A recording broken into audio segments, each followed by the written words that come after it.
Hello, trumpet players.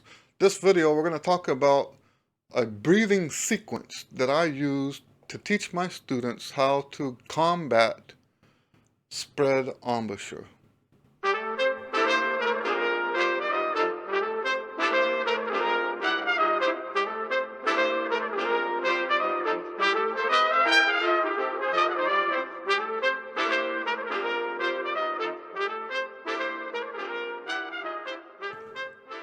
Now let's start with what is a spread embouchure. People who breathe with a different sequence from what I'm about to show you have a tendency to play on a spread embouchure. Now, what is that sequence? We'll show you what the improper sequence is first. The improper sequence is put the mouthpiece on the lips, take your breath, and then play. The problem with this one is the way I just breathed, and with the sequence that I just showed you, the lips are still in this position, even though on the outside they look like they've come in. Because of the pressure that the mouthpiece is putting on there, the lips are still spread out underneath the mouthpiece. And this is a huge problem. This is a huge problem. What happens when you play this way is that the embouchure is no longer muscular. You cannot do anything with your muscle because it's been stretched out and pinned down. The way you get the notes higher and lower on this kind of embouchure, on a spread embouchure, is with pressure. You get more pressure for the high notes, less pressure for the low notes. That's the only way you can play. And because the lips are spread out, they become now vulnerable to damage. In fact, I would say that 90% of the time that I have to help somebody with an embouchure change, 90% of the time it's because they were breathing this way. Now, let's be clear about that. I'm not saying that if you breathe this way, you need an embouchure change. No, that's not what I'm saying. I'm saying if you breathe this way and have been breathing this way for months, years, then most likely you've done some damage to your embouchure. Not the permanent kind. Well, it could be permanent too. But your embouchure is not now functioning the way we would like an embouchure to function. Because of all that pressure that you're doing, they talk about the Armstrong method, right? Where you just pull real tight onto the lips to make them, the embouchure go higher, to make the pitch go higher. So this is a problem. Now let's talk about how we fix that. Change. Now this is not the only way we fix it. This is not the only solution. It's a part of the overall solution. I think one part of the solution is that you should be doing my physical trumpet pyramid. And there is a video. I'll try to remember to put the physical trumpet pyramid video on a link up here. We want to do that, but this also, what I'm about to show you, is a more hands-on practical way to start clobbering that problem.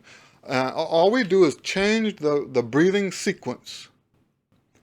What we're going to do first is make the embouchure first, and what I mean by make the embouchure is we're going to pull the lips taut across the teeth. We do not put the mouthpiece on relaxed lips. We do not put the mouthpiece on an embouchure that has not been flexed. The muscles underneath the mouthpiece must be flexed. Part of the reason for that is it gives some cushion between the mouthpiece and the teeth.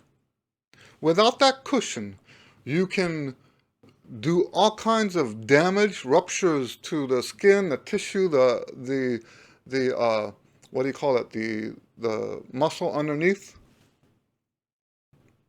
So this is a very important aspect of a good embouchure, is to have a firm muscle underneath. So we make that firmness first. Well, then we place the mouthpiece on that firm embouchure. Then we breathe. And when we breathe up and down. What I mean by up and down is we're not pulling the lips like this. We're going to go almost like a fish gulping. Right? We're going to breathe like that. So make the embouchure first. Put the mouthpiece on.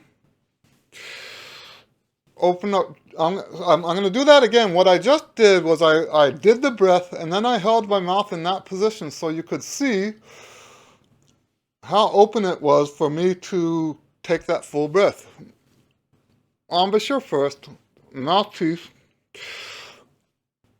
That's as open as I'm going. It doesn't have to be any more open than that. Embouchure, mouthpiece. Okay. Embouchure, mouthpiece, breathe, play. And this is something, if you haven't been playing this way, if you've been playing on a spread embouchure, this is something you want to practice a lot. And you want to do it in front of a mirror because a lot of times you'll pull the lips out from under the mouthpiece without even knowing you're doing it. It's so subconscious and so automatic that you don't realize you're still doing it. You feel like you're breathing properly, but you look in the mirror and you realize, oh man, I'm still doing that. I'm not, generally speaking, a big fan of looking in the mirror when we practice. There's a whole bunch of like mental stuff that can break down when we look in the mirror. We start becoming so overly self-aware of things that don't matter. But like with most stuff that I teach, there's always an exception. Always an exception. In this case, I'm saying, yes, look in the mirror.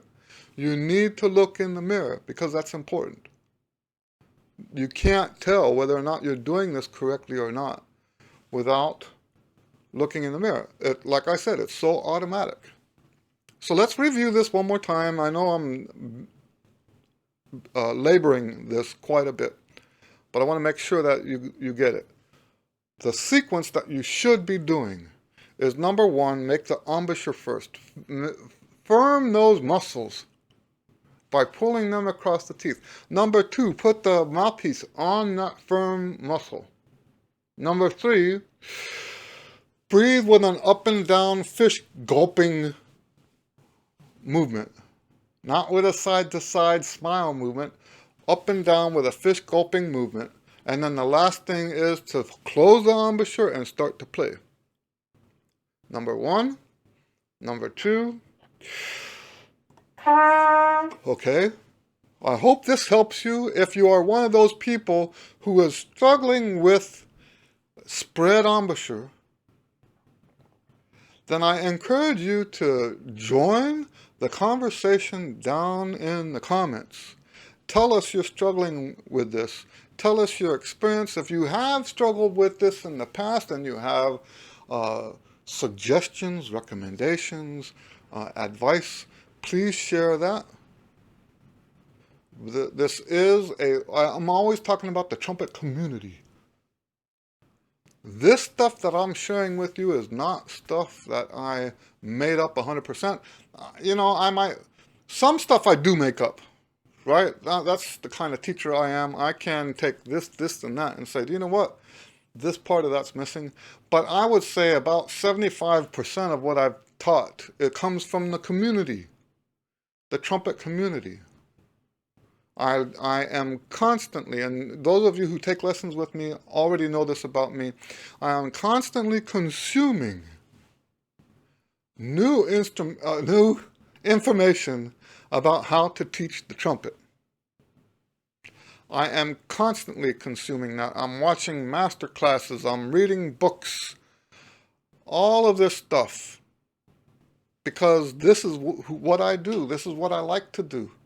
I like helping people play the trumpet, right? And so I invite, it's not like this is the right way and everybody else is wrong. This comes from the community. And that's why I'm inviting you down in the comments to share your experience, share your frustrations, share your victories. Because you can be part of this community too.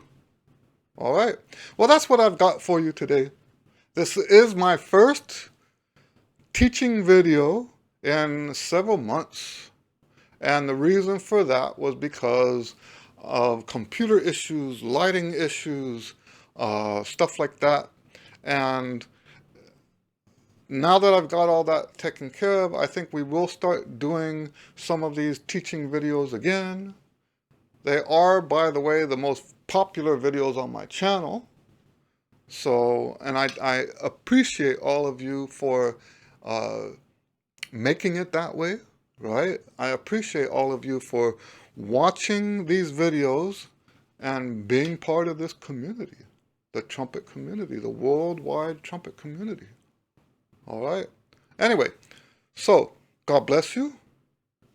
We'll see you on the next video and have a great day.